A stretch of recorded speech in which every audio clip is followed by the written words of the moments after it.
नमस्कार दोस्तों, मेरा नाम ही प्रिया। मेरी उम्र 25 साल की है। मैं मुंबई की रहने वाली हूँ। आज मैं आपको ऐसी कहानी साझा करने जा रही हूँ जो मेरी जिंदगी में ठीक 1 साल पहले घटी थी। यह बहुत ही प्रेरक कहानी है। एक दिन की बात है जब मुझे सूरत जाना पड़ा। मेरे पास वहाँ एक दिन का काम था जिसे निपटाने के लिए मैं ट्रेन से सफर कर रही थी। सूरत पहुंचने पर मैंने एक छोटा सा होटल देखा जो देखने में साधारण और आरामदायक लग रहा था। वहां मैंने अपना सामान रखा और कार्यक्रम स्थल के लिए निकल गई। दिन भर की भागदौड़ के बाद जब मैं शाम को लौटने लगी तो रात का अंधेरा गहराने लगा था। कार्यक्रम स्थल से निकलकर मैंने एक ऑटो लिया और उस गली के करीब पहुंची जहां मेरा होटल था। ऑटो से उतरकर मैंने एक रिक्शा लिया क्योंकि वह गली तंग थी और वहां तक पहुंचने के लिए पैदल या रिक्शे का सहारा लेना पड़ता था। लेकिन जैसे ही गली तक पहुंची, मुझे महसूस हुआ कि मैं रास्ता भूल गई हूँ। हड़बड़ी में होटल का पूरा पता लेना भूल गई थी।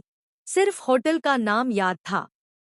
लेकिन सूरत की तंग गलियों में हर ओर सिर्फ गलियां ही नजर आ रही थी और मुझे पता नहीं चल रहा था कि किस दिशा में जाऊं। मैंने रिक्शा वाले से होटल का नाम बताया, लेकिन उसे भी उस जगह की जानकारी नहीं थी। मेरी चिंता बढ़ने लगी।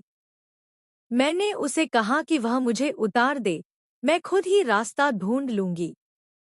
उसने मुझे एक मोड़ पर उतार दिया और मैं अकेले ही होटल की तलाश में चलने लगी। लेकिन जैसे ही मैं आगे बढ़ी, मुझे महसूस हुआ कि कोई मेरा पीछा कर रहा है। मैंने पलटकर देखा तो वही रिक्शा वाला दूर से मेरे पीछे पीछे चल रहा था। मैं थोड़ी देर रुकी, उसने भी वहीं रुककर इंतजार किया। इस तरह की स्थिति में मैंने खुद को असहज महसूस किया और थोड़ी बेचैनी भी होने लगी। मुझे लगा कि यह कुछ गलत है और मैंने अपनी गति तेज कर दी, लेकिन वह आदमी अब भी मेरी ही दिशा में बढ़ रहा था। आखिरकार मैंने हिम्मत जुटाई और वापस लौटकर उस रिक्शा वाले के पास गई। मेरे मन में डर और गुस्सा दोनों थे और मैंने उससे पूछा, आप क्या कर रहे हैं? मेरे पीछे पीछे क्यों आ रहे? उसने शांत स्वर में जवाब दिया, आपका रास्ता भटक गया है, इसलिए देख रहा हूं कि आप सही जगह पहुंच जाएं।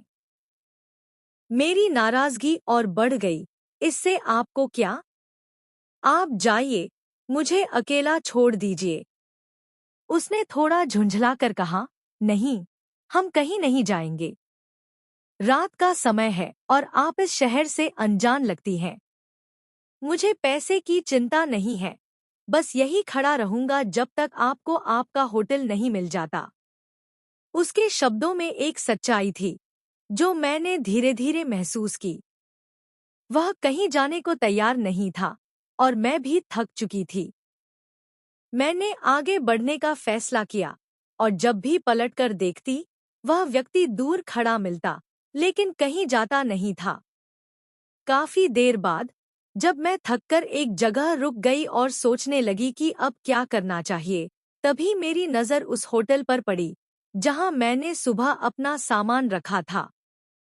वह होटल मेरे ठीक सामने था और मैंने चैन की सांस ली।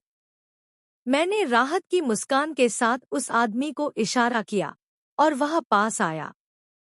मैंने पास की दुकान से मिठाई खरीदी और उसे दी। मैंने उसके साथ देने और मेरे लिए रुके रहने के लिए शुक्रिया कहा। वह पहली बार मुस्कुराया और बोला, मेरी 2 बेटियां हैं, एक तुम्हारी उम्र की है, इसलिए मैं खड़ा रहा ताकि तुम सुरक्षित रहो।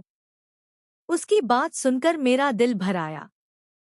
मैं उसे देखती रही जबकि वह धीरे धीरे अंधेरे में गुम हो गया। उसकी बातों ने मुझे गहराई से छू लिया। उस रात मैंने महसूस किया कि हमारा ईश्वर वास्तव में हमारे साथ सड़कों पर चलता है। भटकने पर वह हमें सही राह दिखाने के लिए पास ही खड़ा होता है।